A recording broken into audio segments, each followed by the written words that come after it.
Hello, everyone, and welcome to another episode of Reselling Rhythms. I'm your host, Adams Exploits. This is a live broadcast. We have chat up, and we'll be answering questions about a third or halfway through the show. If you can hold your questions to then, and if you just put question marks or question in capitalization in front of your question, or highlight my name or Sandy's name, it'll help us with the questions.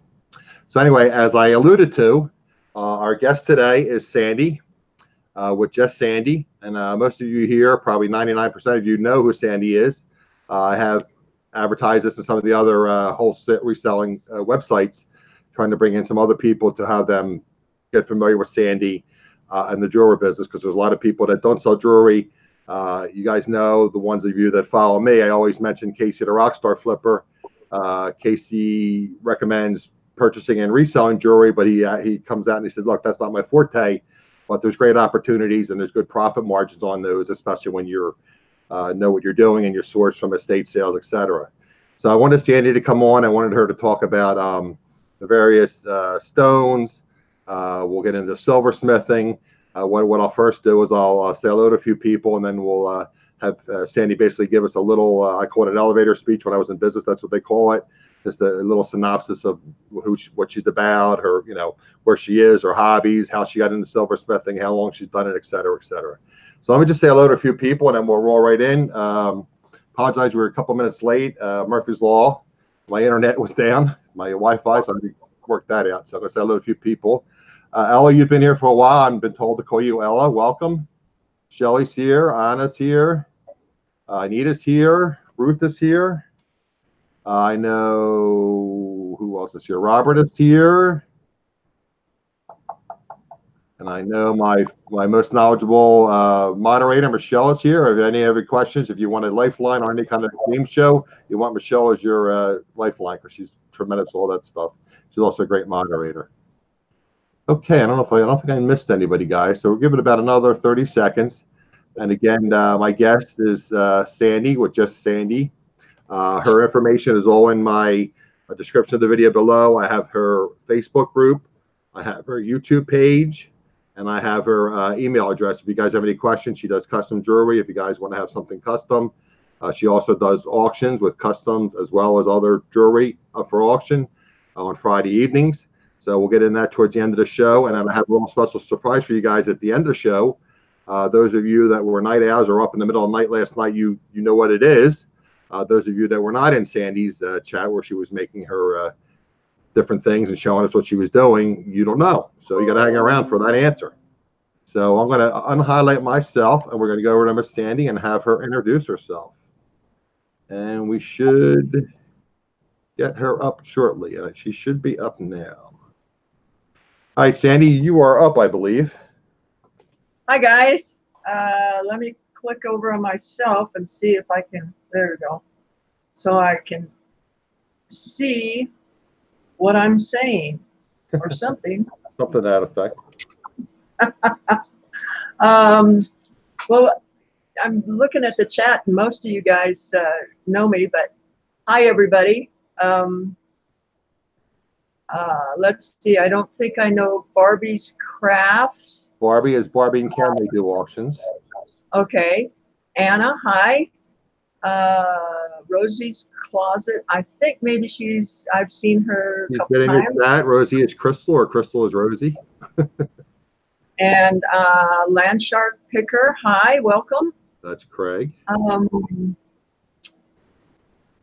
All right, Anita Fanita. All right, guys. Well, my elevator speech. Here we go. Where's the music? We need music going. I started out. I was living in Albuquerque. I was raised in Albuquerque. I was born in Michigan, in a little tiny town called Weberville that nobody's ever heard of. And my parents uprooted me, took me away from all of my friends at the young and tender age of 3.5, and took me out to the desert, to Albuquerque. So I was raised in Albuquerque. I was working for Sandia Labs, which is a research and development company that does government contracts, top secret stuff. Anyway, I was always working with my hands. I love doing stuff. I bought at 13, I bought a motorcycle that was stripped down. The motor and everything was in a box, and the guy sold me the thing, said it was complete. And without a manual, I went ahead and put this motorcycle back together, and it ran. I don't believe it, but it did run. It was a little Harley Sprint, 250 Sprint. So I was always, you know, working with my hands and stuff like that. Anyway, yada, yada, yada. Being raised in Albuquerque, there was, you know, Southwestern Native American jewelry all around, and I really wanted to try to make it. At that time, in 1976, there was no internet, believe it or not. And the natives that had the skill were not real free with their knowledge. It was not a sharing community, especially if you were a non-native. And so I happened to find somebody that was a friend of a friend of mine. They allowed me to watch them for about 5 hours one day. I went out, bought material and a torch and some tools, and proceeded to melt down jewelry, melt down silver for, probably about 3 or 4 months. I melted a lot of silver, and it finally clicked and started to actually turn out pieces that somebody else could wear. And then I decided that I wanted to start cutting stones, because the ideas I had involved inlay. So I went ahead and bought equipment and taught myself then how to cut stones and inlay them. And so fast forward to now, and it's been a hobby pretty much up until let's see, when was it? I think it was October 21st of last year that I started making jewelry live on YouTube, and met all you guys, which has just been fantastic for me. I hope it's been good for you.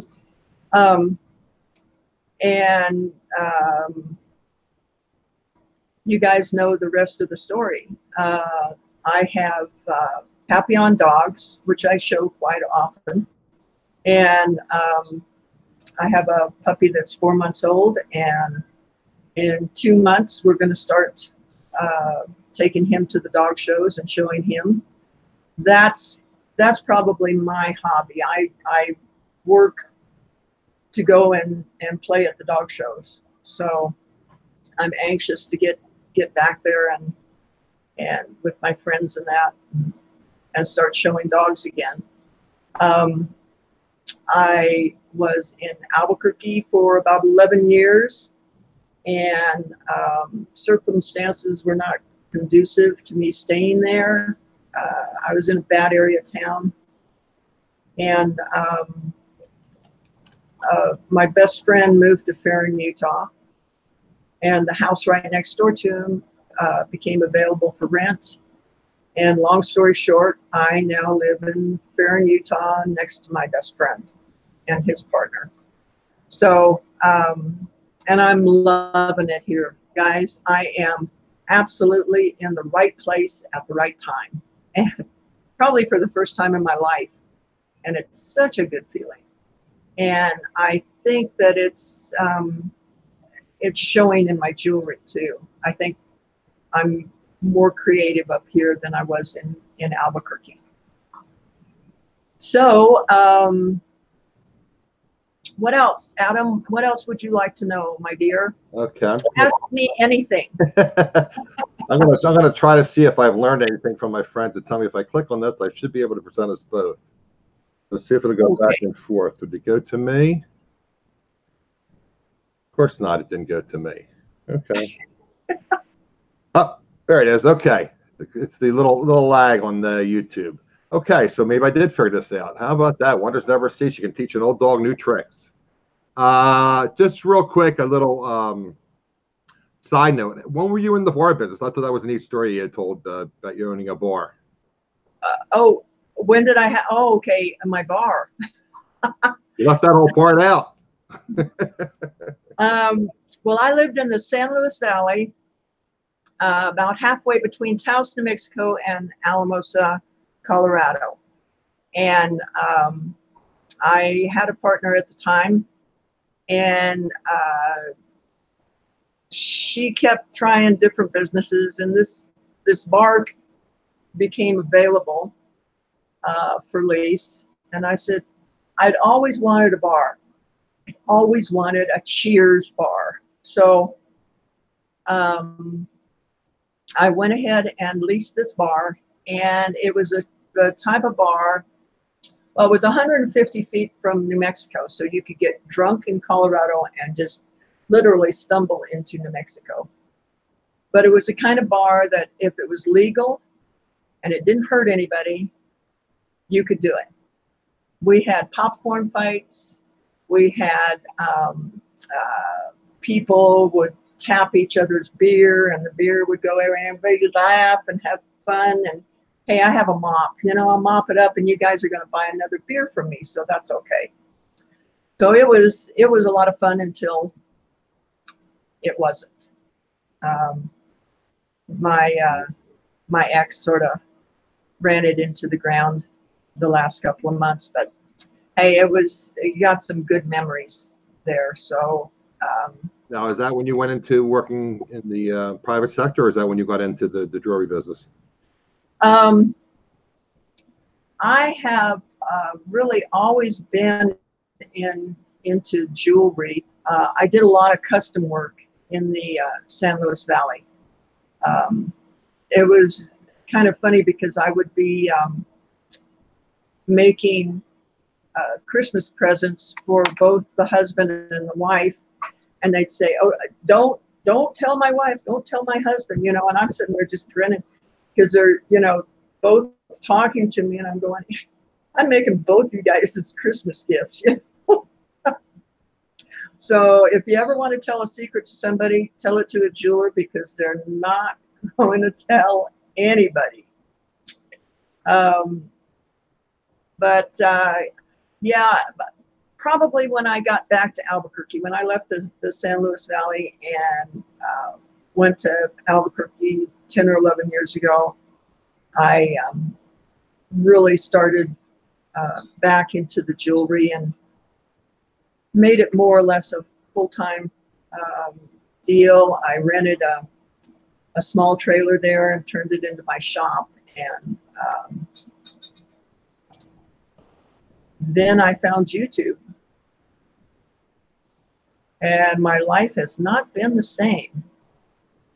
Just amazing that I can go live and I can have people from Berlin, Germany, and Australia, Canada. I've had people from Pakistan and Kuwait in there. I mean, it's just international that we can all talk to each other and share our love of the craft. So, and I'm hoping to, once I get a little bit more settled here, to start actually teaching classes and do it in a Google Hangout where I can watch what people are doing and more one-on-one instruction. So you could do like a private Google Hangout and do it that way. That's a great idea.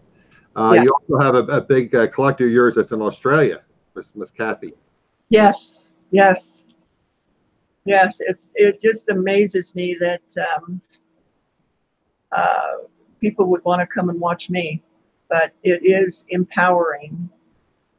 And the people in the chat really inspire me.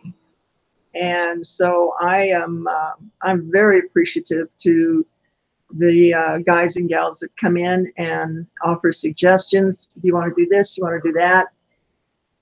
One of the pieces that are coming up later was somebody made a suggestion about it. And so we tried it and we did it. But I do things live because I want to show you that not everything goes perfectly. You know, for the silversmiths that are coming up and watching the videos and that, last night I broke a piece of coral. It happens, you know, and if some jeweler ever said to you that they've never broken a stone, run, because they're lying. They're not truthful. You know, it's just the nature of the beast that I mean, I've broken diamonds, I've broken, you know, rubies and sapphires. It just happens. So I wanted to give people the real deal and watch what's happens. You know, if you're not concentrating, you melt stuff down. And I've done it live on YouTube. You know, still after 43 years, I still melt stuff down, guys. So hopefully it's encouraging the people watching the videos that you don't have to be perfect. You can just enjoy doing your craft. So I guess that's the main thing, is I just want to encourage people to get going. Do your passion, do what you love. You know, you can sit there and wish forever and dream forever. But how about getting up and doing it? Let's just do it. First step is the hardest, right? Yeah, it is. Well, I believe, you know, I experienced that many a day. Yeah. Turning them wishes and putting feet to it and making it, you know, absolutely into a real dream that you're living. Okay, I'm just going to ask you one last question, and then I had asked Sandy to give us a little primer, basically on stones and the, you know, how to look for jewelry. You know, most of us source, whether we source online or we source at our thrift stores. And again, I've had several jewelry sellers on in the past. I've had Tanya on, I've had Thelma on, I've had April on, I've had Barbie on, and I'm always learning, and that's why I like watching the jewelry, because I'm not a clothing. I mean, I am a clothing seller, but I prefer not to sell clothing. It's so oversaturated. I want to get into the hard goods, and it's difficult for a man. I mean, not for every man, but from this particular man, because I was never real. I mean, I know what I like, but I'm not really knowledgeable about the different types of stones and different types of cuts and different types of. I mean, I know there's, you know, sterling, and there's silver, and there's platinum, and there's platinum over, you know, sterling, and I don't know why they do it or how they do it. I know stainless doesn't rust. So, I mean, I asked Sandy to come on and show us some stones and give us a little mini education. And then we'll open it up to a few questions. And then towards the end, we have a special surprise for you guys. So make sure you hang here. Like I said, the people that were here in Sandy's chat last night know what's going to happen. But those of you that were not, we'll have a nice surprise for you. So, Sandy, if you want to go in, let me, I'm just going to go, and you should transfer over to you. See if you talk and see if it'll switch over to you. Yep. To answer your question on why platinum over silver, it keeps it from tarnishing. Is the reason. They'll do platinum or they'll do rhodium, plating the sterling silver, and it keeps it looking white and bright for most of its life. So that's the reason that they do the plating. So it's a real light coating then over top of the silver of the platinum? Yeah, it's microns thick. You know, it's just a real thin layer, and it, depending on the plating process and how thick that they plate it, it can wear off. And I'm sure that all of you guys, if you've dealt with jewelry at all, you've run into pieces that half of the plating is worn off, you know, and then you go, what do I do now? You know, what I would do is I have a tumbler, and I have a video on the tumbler that we tested out, and I would put a real aggressive grit in the tumbler and throw the piece of jewelry in that, and it would take the rest of the plating off of it. So if you guys, want to learn that process, let me know. I'll do a video on it and show you the materials that you need to buy for your tumblers, and we'll do that. While you're on there, since I'm a hoarder, like most resellers. Okay. This is the tumbler. I haven't even opened it up yet. I mean, that's oh my gosh. Open it up, but I have it. I purchased it. Well, I must have done a good job of testing it, because I know Adam is frugal on buying stuff, so he must have been impressed with what we tested out on that. Yeah, I'm just trying to find a not a mega medium source. I mean, it's the crushed walnut shells, I believe, is what you use, right? Right. Yeah. I'm just trying to find something that's reasonably priced, and I don't have to buy like like a 30-pound bag or something. Then that's the other medium that I use that is just absolutely spectacular is from Diamond Pacific. It's a lapidary company. They make the stone grinding machines, and they also make the ultrasonic tumblers. And they have grits from, I think, oh gosh, maybe 200 up to like 50,000. And I believe it's like a pound and a half or so, and it's about $41 to $43 for that container, and it will last you forever. I just changed mine out when I moved up here, and I've probably been using that for 8 years. Wow. Okay, what is the grit that you would recommend for like just the regular jewelry reseller for sterling? Yeah, if you buy that, then you don't have to keep replacing it. And I know that stuff works because I use it.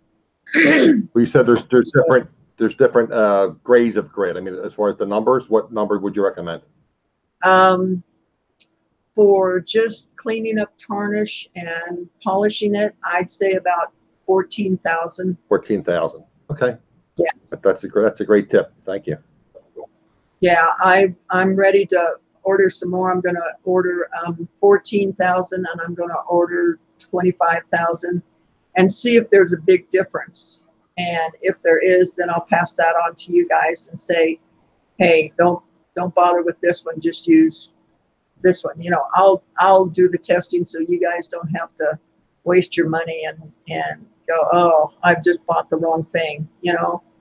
I hate that when nobody's talking about anything, and that this is the product that they're using, but they're not telling you the specifics on it. I'll tell you everything. Well, that's why I like the videos where people actually are showing you cleaning different types of stones. I mean, I don't know what to use on pearls, or I don't know what to use on sterling silver, or I don't know what to use on rubies, or some people say use dishwashing detergent. Some people say just a wet paper towel. Some people say just use a polishing cloth. I don't know what, how, or why, or when, or the materials to use to clean. I use Dawn dish soap, hot water, and a toothbrush. And that pretty much cleans up everything, guys. The Dawn is just wonderful on your jewelry. And then if you need to polish it, just a polishing cloth. I just ordered some, and they should be here today or tomorrow, and I'm going to start including a polishing cloth with every purchase from the auction. So everybody's going to be able to get a polishing cloth. I hope that they're good. I have never tried this company before, but anyway, you'll be able to have polishing cloths for your silver. There is also a spray. Oh gosh, and I can't remember the name of it right now. But please don't use Tarnex. Anita, you just flashed in my head. No, guys, Tarnex is really easy to use. You just dip your jewelry in, and it comes out all shiny and nice, and all the tarnish is gone. But it's also taken away a layer of your silver because it is a very aggressive chemical. So there are other things that you can use other than Tarnex. But like I said, and in my ultrasonic cleaner, I put Simple Green. You know, if you guys have those little ultrasonics at home, just buy some Simple Green and throw it in there. You don't have to buy all these fancy chemicals because you really don't want ammonia in your ultrasonic anyway. So just Simple Green will work, guys. What was the 409 or something? You used that, a generic 409 to test for something? I forget what that was for. Oh, was that on Bakelite, guys? Yes, Bakelite. Thank you. Yep. Yeah, I think that's what that was. When I pick up all these little nuggets and I forgot to write them down, it's like I just roamed around in there somewhere. Yeah, and I use a ultraviolet flashlight to test on the amber. It's a real good indicator whether you have amber or not. The amber will, gosh, what color do you describe it? Like a yellowish, greenish yellow. I mean, it definitely turns colors underneath the ultraviolet light. So if you guys are wondering about your amber, try that. You can pick up a cheap little, one of those little small flashlights from Amazon for, I don't know, less than 10 bucks. Okay. And it's well worth it. You know, if you're reselling and you have something that looks like amber, you know, to go ahead and test it. There are a couple more tests for amber, but I don't remember them right offhand. I'm old. I sleep and I forget. Every day is a brand new day. No.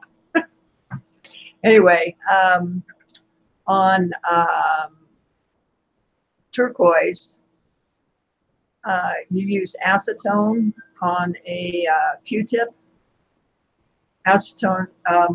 Acetone is nail polish remover. Fingernail polish remover is the same as acetone.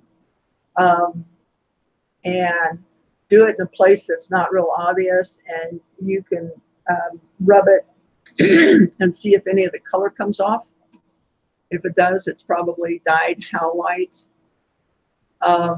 Is that something you would dilute first, or you just use the full strength? I use full strength. Full strength, okay.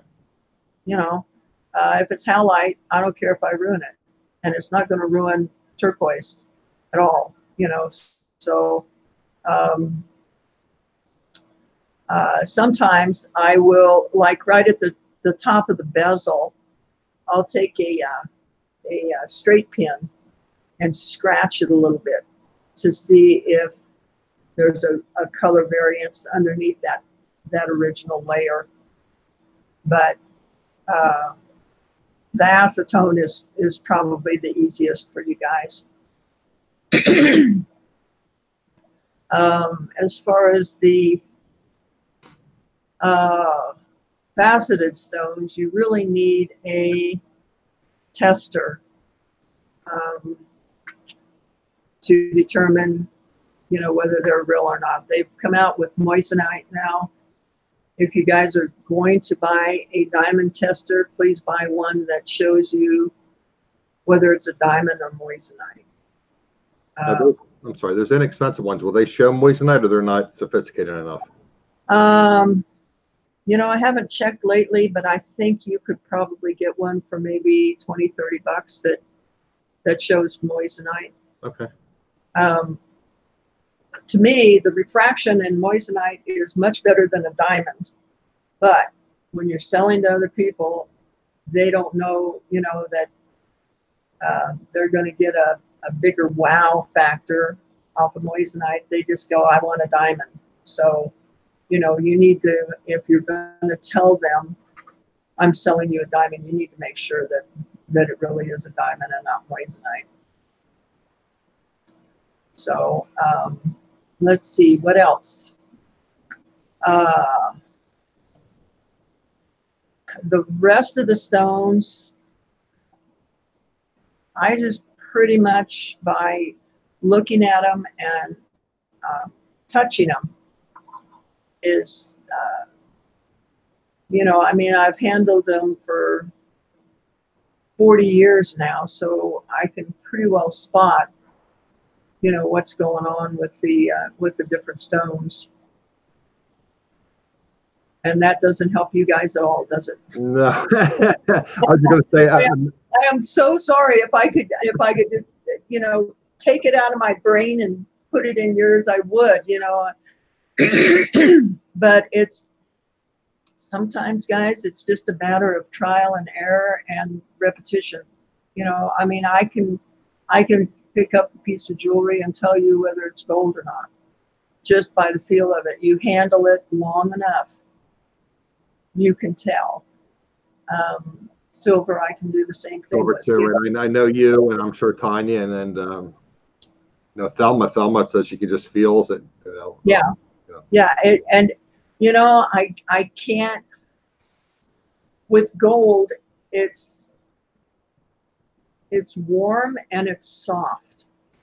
Now, I don't know how else to describe it, but metal is not soft, but gold is softer to the touch. So than pliable? Not really. It's just, because it could be a straight pin or something, it's not the pliability of it. It's just the absolute feel of it, that it's just warm, and it's just not as like, okay, you touch stainless steel and it's very hard and cold, right, when you touch it. Okay, come down the warm scale, and that's where gold is. I would say stainless steel would be at the top of the cold scale, and silver is in between stainless and gold. I don't know how else to articulate that, guys. I wish I had better words for you. I got good words, though. Really, I got good words. We're going to keep it G-rated today. Okay. And the stones, like I said, I just have to look at them. A lot of times I have to cut them to tell the difference whether they've been stabilized or not, because some of these guys have done really good jobs. The block turquoise. Block turquoise is basically crushed, dyed, stabilized turquoise that has been under heat and pressure compacted into a block. So if you would, take it to a chemist, the composition is turquoise, but it has been basically remanufactured. It's easy to work with. There's basically no waste because it's a block. And but normally the color will be way too uniform, is the best way that I can tell you to look for block turquoise. If one piece after another, say if you've got a necklace that's beads, if they're all the same exact color, be leery of it. Just be leery of it. So you would test to see if it was halite, and then if it tested as turquoise, you would have to determine if it's the block turquoise or just the original turquoise. Yeah, and that's, you would actually have to destroy a piece of the turquoise to determine whether it was block or not. Ooh, okay. So that's not, what I do, if I'm in doubt about something, I say it appears to be, to me, this, but you bid accordingly. You know, I'm not for sure, but it appears that it's this. And then you let your customer make up their mind whether, you know, if it's not real, they're still okay with it, and they bid accordingly. Right. That's how I handle that one. Okay. Do you want to roll into stones now? You want to talk about whatever you feel is best, however you want to handle this. Oh, okay. How about, let's see, let's get. Do you have dyed halite and turquoise there, or you just have turquoise? I think I do have some dyed halite, right? Let's see. Ooh. Yep, I do. And I bought this just to show you guys. I may have to turn on this light here. Excuse me. Let me get this way. And tip a little bit. Okay. Isn't this a big, beautiful piece of turquoise? Wouldn't that look lovely, ladies? Yes, if it were real. Okay, let me see if my camera is going to pick that up. Can you guys see the variance in the color of that? Can you see around the veins that it's lighter? Yes. Warning, Will Robbins, it's halite. It's dyed. So it's a great imitation. They even lightened Oh, the areas. And from the front, isn't that gorgeous? You know, if you're into turquoise, look at that. Aren't those fabulous pieces? They look like Chinese turquoise. You know? It looks great. But yeah, even the little beads in between are let's see if I can get my head out of the way. There we go. Even those are dyed. Look, you want to look towards the hole that they drill. That's the giveaway. That's usually the giveaway point. Because that won't be dyed on the interior. Yeah, so you can usually kind of move the cord out of the way, and you know, if you don't quite see it on the variance on the back, excuse me, you'll see it in the hole. But yeah, guys, beautiful necklace, fake, dyed, yuck. And I'm gonna take one of these pieces and I'm gonna cut it so that you guys can see what it looks like on the inside, how far the dye goes into it. Let's see. Then we have beautiful stones like this that still have the variance on it. Let's see if I can get that. There we go. It's got the variance in color, but this is a very high-end turquoise. This is from this is Easter Blue mine. And you just have to look. Let's see if Ubu will focus real close on it. You look at the matrix in it, and I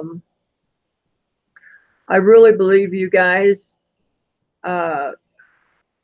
can see if you're taking a stone, you're looking at it.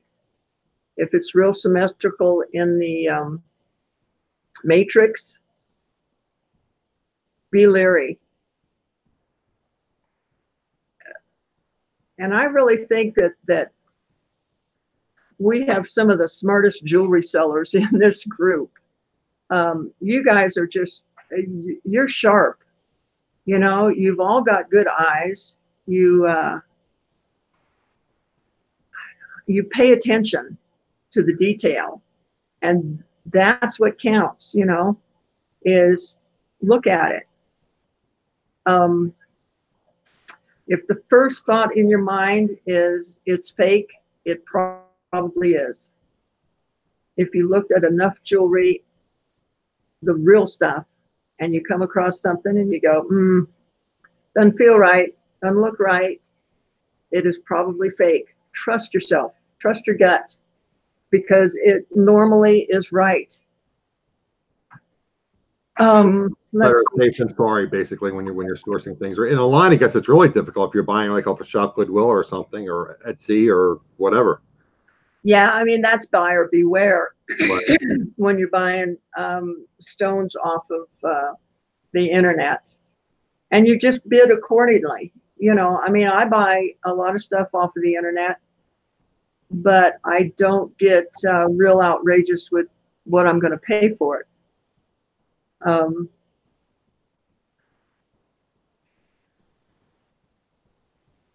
Be frugal, I guess, is the best way to put it, is just be real frugal. And if it looks too good to be true, it is. If you think it's a deal of the century, it isn't. That's probably one of the best advice that I got, is that, you know, if you think you got the hottest deal going, you probably don't. You know, they're probably faking you out in some way. Deal with reputable people that you trust, and you won't be sorry for it. My stone dealers, I trust. I don't question them because they're reputable. I know when they say this is such and such, that it is that, and that I don't have to spend hours looking it up or researching or testing or whatever. So in the long run, it's worth paying a little bit more and dealing with people that you trust. Thelma, hi, welcome. What else, Adam? What can I? What other stones? Do you have any rose quartz, or do you have any? Oh, I have a special piece of rose. No, we don't want to go that way. Do you have any amber or any other stones that you've used? The coral, maybe some coral that you have that you haven't used yet. Okay, yeah, we got some stones right here. Thelma had a question too before we move ahead. She says, elaborate on the weight and density, I guess, or turquoise versus of turquoise versus halite. So the weight and density of turquoise versus halite as well. Oh, okay. Well, that's a good one. I think you got me on that one, Thelma. I would have to look up the specific gravity of halite. I can't give you any numbers on it, but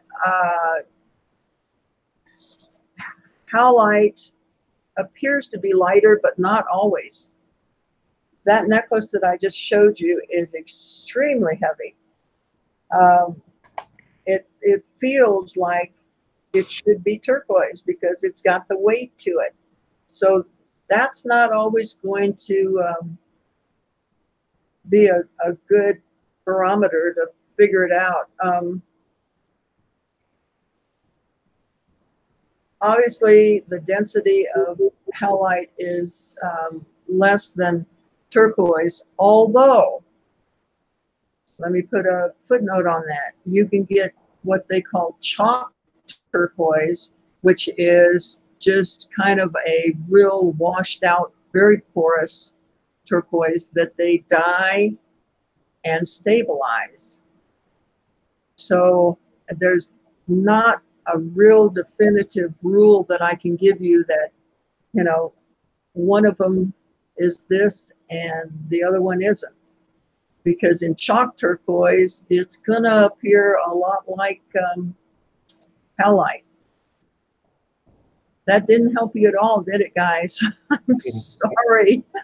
I wish I could say definitively this, and this about it, but there's all ranges of turquoise, and the most expensive, highest grade turquoise is the one that's the hardest, okay?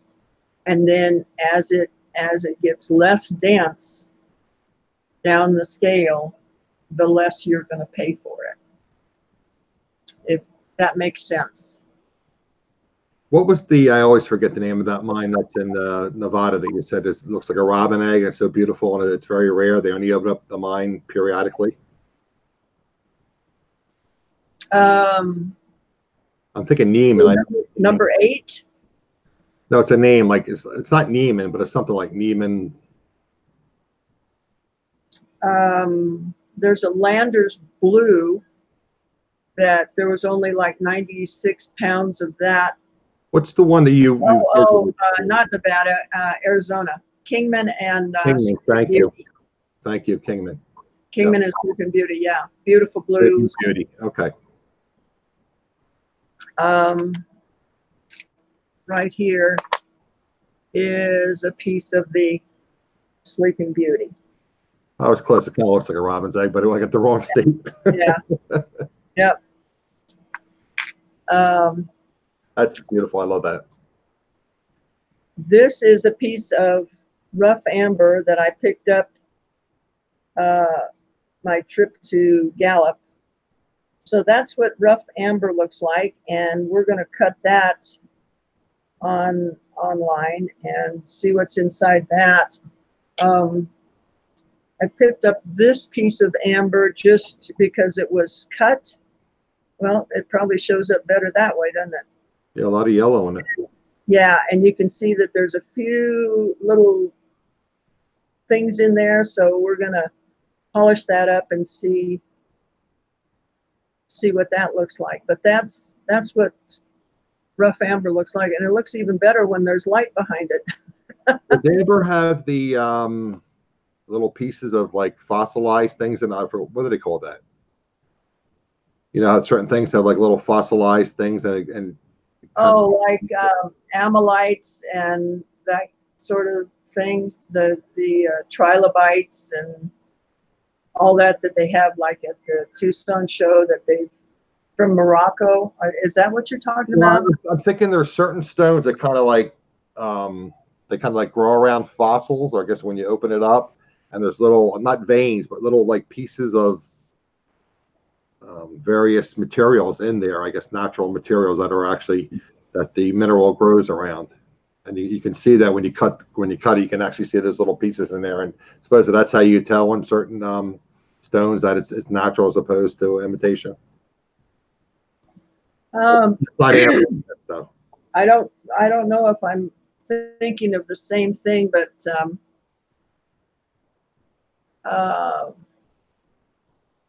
they've got the fossilized animals that are actually, they're rock, but they're from, I don't know, a million years ago, the trilobites and the amylite, I think it's called. And oh, shoot. Anyway, they're fossils and they're rock hard, but they are in a big slab of rock material. I have to research that. Like I said, I've seen on one of the shows, and they said that's how you can tell. Like how you say you tell the difference between halite and turquoise. I thought it was amber. I guess it wasn't amber because they said, I know when you look for turquoise, you're looking for the veins through it. But somebody said when you're looking for this other type of stone that it has these little pieces or little particles in it, and that's how you tell that it's natural. I'll have to research it. Don't worry about it. We'll waste a lot of time.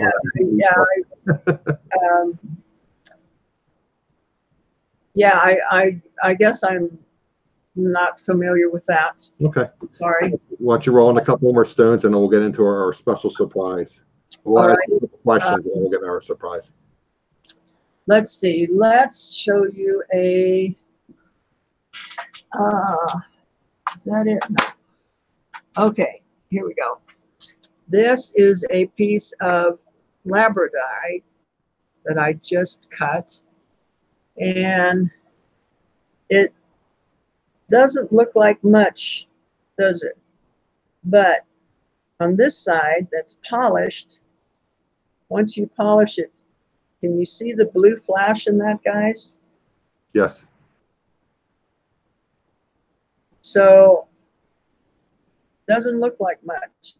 Doesn't look like much. You can even see through it. There's a little bit of blue on that. But once you start polishing it, chasing the color, you can come up with some beautiful colors in there. Let's see, what else have we got here? Opals. I know you guys like opals. Let me grab one here that's brought back from Tucson. This is Ethiopian opal. Let's see if we can get it to flash. There we go. Wow. Yeah. Ethiopian opal has the big, broad flashes like that.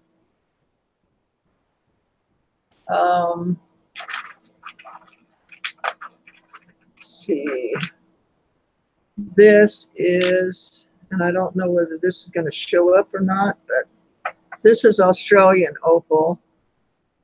And let's see if we can get it to, yeah, there's a flash to it right there on that end. Can you see that orange flash? Yes. And then should be another flash over here. Maybe there on the end. So the flashes aren't the big broad flash like the Ethiopian opal. It's just not going to show up.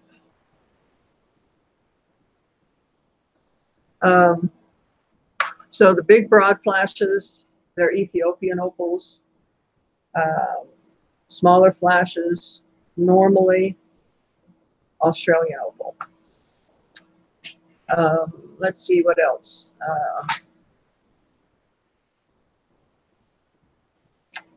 Something interesting.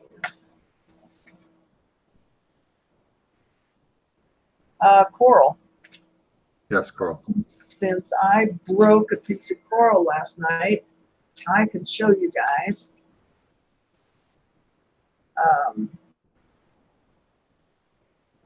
I bought this from my dealer in Gallup. It was sold to me as natural coral, and I trusted him. Well, last night I busted it, and if you can see the end of that, you can tell that the color is the same all the way through. It is natural, it's not dyed. That's what natural coral looks like on the inside. And I don't have any dyed coral here to show you, to cut it and show you the difference. But this is what reputable dealers will sell you, is what they say is the truth, and it's well worth the money, guys. What else, Adam? Why don't you show us one more stone if you have it handy, and then we'll just answer a few questions, and then we'll roll into our little surprise. Because we're pushing an hour now. We started a little late, so we're under an hour. But okay, so you want me to show some jewelry? Is that? Yeah, that's fine. We'll show a couple pieces, and then we'll roll into. Guys, if you have any questions, you can start typing them into the chat with questions spelled out in front of it, or question marks, or something to that effect. Okay, this is an opal that I did last night. We'll see if we can get it to flash. Yeah, there's a nice red flash in there, and there's blues and greens. There we go. Some wonderful colors in this stone. There's a good flash for you. Yes, very nice. All right, that one will be in the auction on Friday. Let's see. Let me just show uh, a piece or two of mine for those people that haven't seen what I do.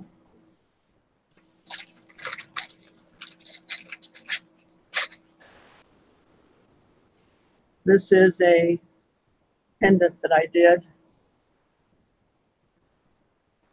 with turquoise, sterling silver.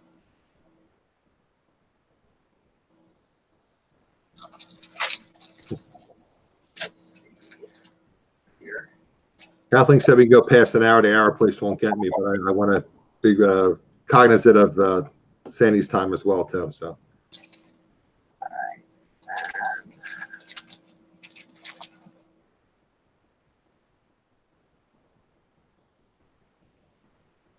And we've got the infamous lightning bolt. Wow, that's really unusual.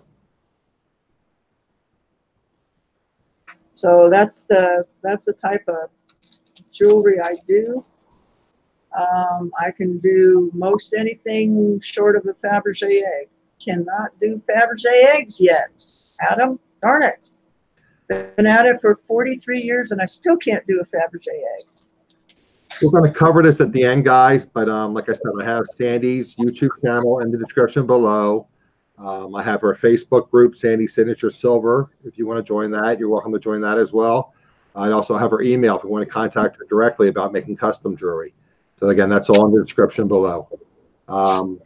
Did you want to roll into our, I don't see any questions or any kind of questions, guys, before we roll into our little surprise here? He does custom orders, right, Shai? That's why I just brought that up. Yeah. RP wants to know what your most favorite stone is, Sandy.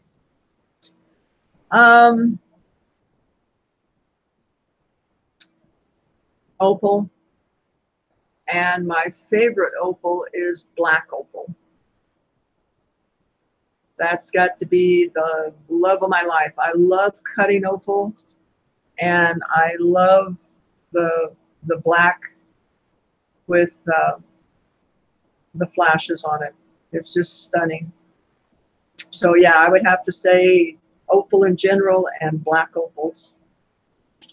Real quick, yes, Sandy does take custom orders. Again, that's why I included her email in the description below the video. So if you have something you would like Sandy to make, you can contact her offline, and you guys can chat about that and come up with a plan. There was a question from Kathleen. She said, I think you said this, Sandy, but do you prefer making silver or gold jewelry? Oh, that's tough.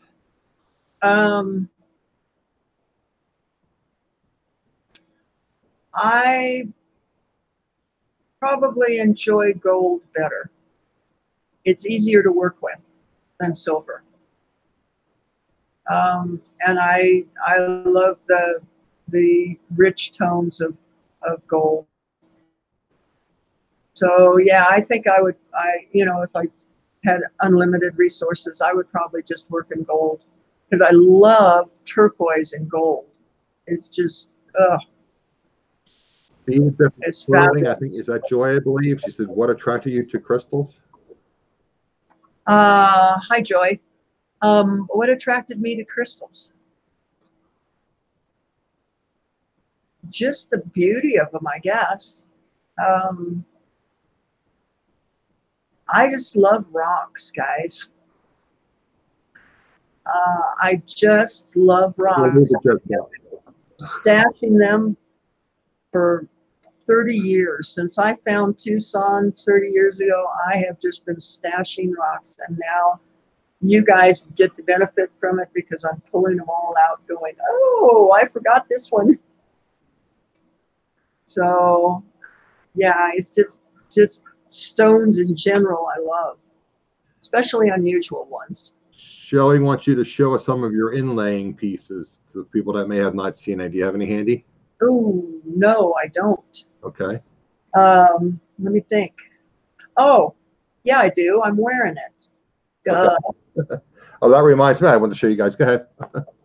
All right. This is one of my inlaid pieces in 14 karat gold. It's sugilite and Australian opal. Can't believe I almost forgot about that ring. The infamous ring, guys. We should give it a name. We should give the ring a name. Anyway, thank you for asking. Okay, I'll show you the one piece that I had purchased a while ago from Sandy. I'm going to hold on to this. I'm going to come up with something nice to do with it. Let me see if I can see if you guys can see it. Oh yeah, the coral. Yes. That's really a nice piece of coral. It's big. Yeah, it's a nice, very nice piece. Yeah. Okay, guys. So we're going to roll into our little surprise here. Somebody actually in Sandy's chat last night suggested this, and I thought it was a great idea. And Sandy was willing to help us out with this, just specifically for the people that are joining the show today. Sandy's going to offer a custom piece of her jewelry. So let me just highlight on you, Sandy. All right. I will handle it. You have a reserve. I'm assuming you want to start this out, and then it'll be plus, I guess, whatever shipping is. It is. And you do ship to where? To Canada and. Yeah. So anyway. Just I charge $5 for shipping. If it's out of the United States, then I'll have to check on the shipping and just charge you whatever extra over and above the $5. And everything that you do is through invoice through PayPal. Correct. Yeah. Okay. So why don't you tell us, and again, guys, what's nice about this piece is Sandy made, this is the piece you made last night, correct? I made it last night on YouTube, so you can go back and you can actually watch it being made. This is that. All right. Be nice. Come on. Hold still. And if you guys don't talk to your jewelry, shame on you. There we go. Sandy calls her camera Ubu. Yeah. My camera's name is Ubu. And see, it focuses when I talk to it. So this is a piece of coral that I picked up, and it does have my signature on the back right there. There we go. And we're going to start this one out at $50. Okay, guys, we're starting this out at $50. Do we have a bid of $50 for this lovely custom piece made by Sandi the Silversmith from Utah? That sounds so strange, from Utah. Okay, guys. If you don't bid, I'm going to bid on it, guys. I mean, I want to offer it to everybody. And there you go. Ruth's at $50. Ruth Bond is at 50. Do we have 55? Anybody want to go 55 on this lovely custom piece by Sandi? Come on, folks. It's a custom piece. You don't have a lot of competition. Sandi usually has quite a few people bidding when she does her live Friday shows. So competition is less. You might be able to get yourself a nice little bargain here. Robert's at $55. Thank you, Robert. Robert's at $55. Do we have 60? Anybody want to go $60? Robert's at 55. Anybody want to go 60? Robert was first. We have, let's see, Lori is at 55. Robert, now we have Ruth at 60. So we have Ruth at 60. Guys, I'm going by my chat. That's any way you can do this is whoever comes in first on my chat is the bid that I'll recognize first. So again, Robert was at 55. Now Ruth is at 60. So Ruth is at $60. Anyone want to go $65? We're at Lori. Lori comes in at $65 for this lovely coral piece. Anyone else out there want to put a bid on? I mean, we're going to run this for a few minutes, but we don't want to keep Sandi all day here. She has a lot of work to do, I'm sure. Ruth is outbid Lori. She's at $70. Very nice. You're going to try to model that a little bit for us? Yeah, show how that. Okay. There you go, guys. There you go. So Ruth is at $70. Anyone want to go any higher? $75? Again, guys, you don't have the competition you normally have when Sandi does her Friday night auction, so it's an opportunity to get a nice piece of Sandi's jewelry, and you're not going to be up in the Not that it's not worth it; it's very well worth it. But sometimes you get involved in these bidding, and you start bidding, and you bid, and it's like, oh, so you have an opportunity here to get a great piece at a very nice price. That's your limit for Nang, Dale, Lori. Okay, so Roos at 70. Anybody want to go 75? Roos at 70. Anybody? Robert, you want to come back in, Robert? I don't see Mike Roland Picker. I was figuring he might be lurking. He might pop in here and make a bid. Yeah.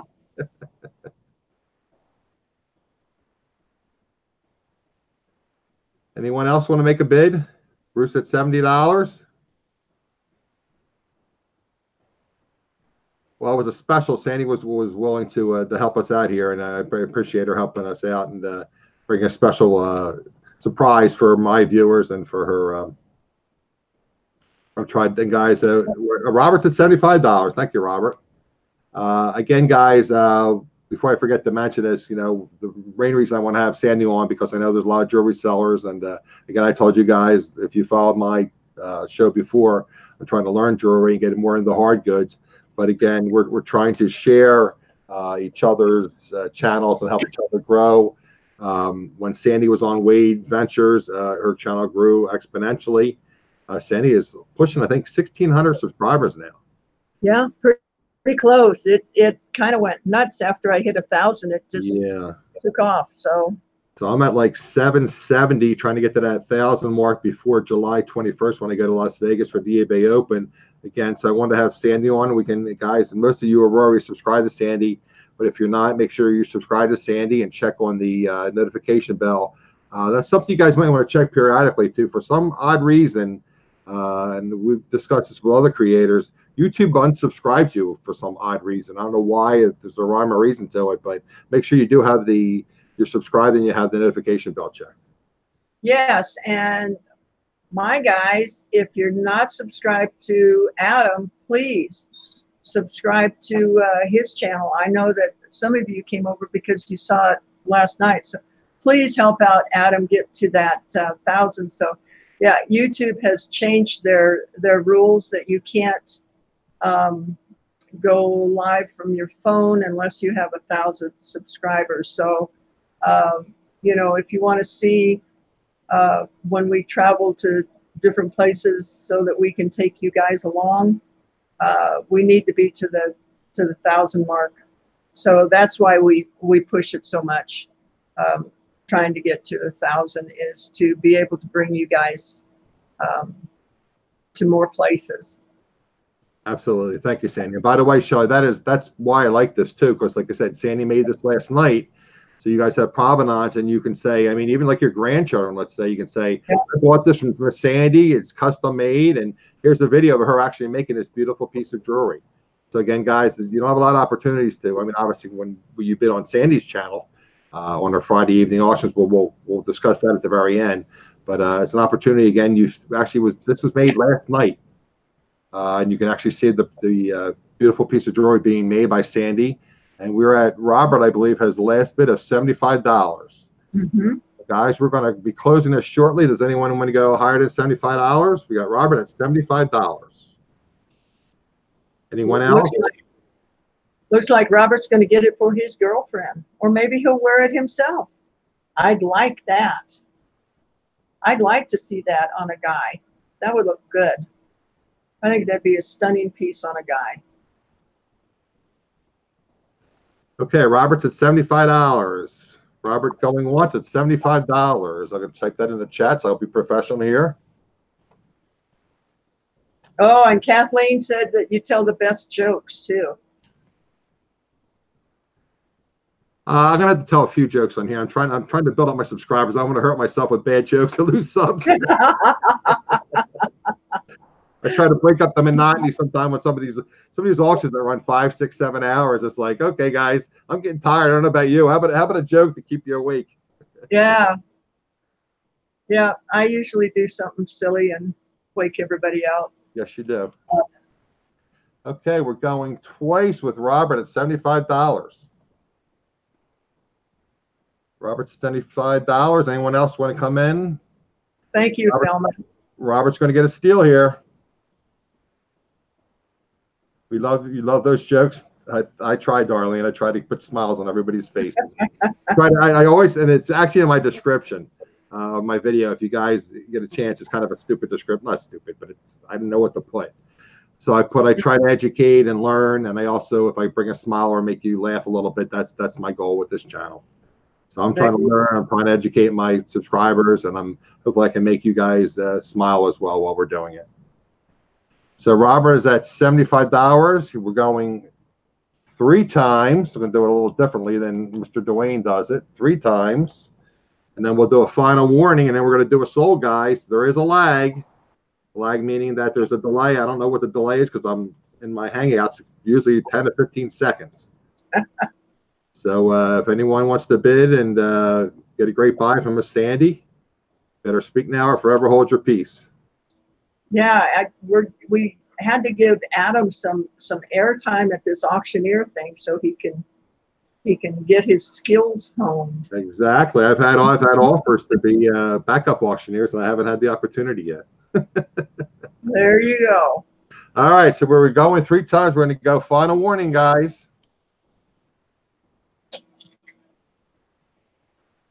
Robert's at $75. Final warning. Going to give it about 15 or 20 seconds for the lag, guys, and we're going to close this out for Mr. Robert at $75. And I don't think I'm going to be doing any more midnight jewelry with margaritas. I sort of had maybe 2 or 3 too many last night, guys. I was really slow getting up this morning. Oh my gosh. How come you guys let me drink all those margaritas? Shame on you. Goodness. All right, guys. Going to close it. Speak now, forever hold your peace. All right, Robert. You got yourself a beautiful piece. Go to Robert for $75. Congratulations, Robert. Thank you, Robert. And you have Robert's information already, right? Yep. Yep. Okay, great. I got his number. You got his number? Yep. Sure do. Robert's going to start silversmithing. He's gonna start making some jewelry too. Oh, really? Okay. Yeah. Yep. Anxious to see some of his work. Let me open this up, and we can go back and forth here. Okay. Let me just pull my chat back up. Okay, guys. Again, I would like Sandy to discuss her YouTube channel and just do a little synopsis of how her auctions work, when she does her auction. And again, I mentioned earlier, make sure you subscribe to Sandy. Her link is for her YouTube channel is in the description below the video. And also remember to click on the notification bell so you get notifications when she goes live. Because like last night, I think, Sandy, was it about midnight your time you went live? Yeah, it was pretty late, guys. I think I was on till like 4:35 o'clock. I was, I had my eyes half closed, but I was listening. It was pretty crazy. But I'm that kind of a gal, so there you go. You never know what to expect from me.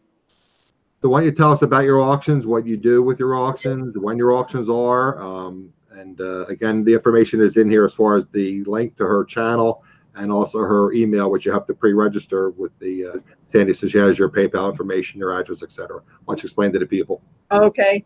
It is every Friday night at 7 Central Time, so you guys can figure out what time zone you're in. I am predominantly bringing you sterling silver jewelry. Every once in a while, I will run into a bunch of cameos that I'll bring, usually vintage. So it's once in a while I'll get new stuff too, but it's mainly sterling silver at what I think are good prices for you guys to be able to resell. And then at the end of the auction, I auction off the pieces that I've made during the week on YouTube. So you can see them made during the week, and then on Friday night, we auction them off. So, and please come and join us, because it's not about you guys buying stuff. Yes, I need to sell it, yada, yada. We're all in business. But come in and have fun, laugh and joke with us. Hopefully I bring a smile to your face also. And just have a good time on a Friday night, you know.